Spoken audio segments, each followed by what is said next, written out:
Welcome to the Genius Factory. Enjoy the video. In this video, I will explain how to make Hapima fried rice. To begin, gather your ingredients. You will need about 4 cups of day-old, cold rice for the best texture.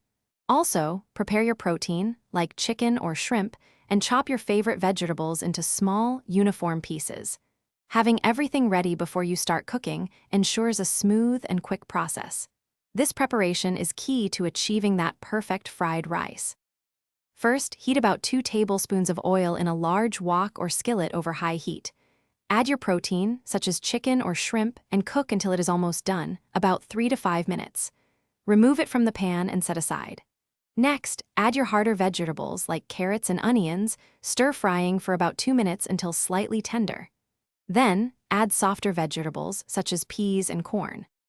Now, add the 4 cups of cold, day-old rice to the hot pan, breaking up any clumps with your spatula.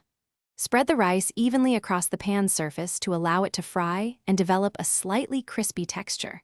Pour about 1/4 cup of your Hapima sauce directly over the rice. Return your cooked protein and vegetables to the pan.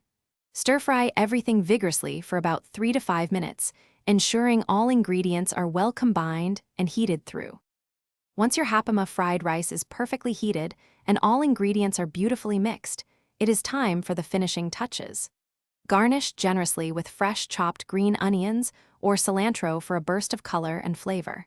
Serve your delicious fried rice immediately, ensuring everyone enjoys it while it is still wonderfully hot. This quick and satisfying meal is perfect for any day of the week. Enjoy your culinary creation. Thanks for watching. If you found this helpful, don't forget to like and subscribe.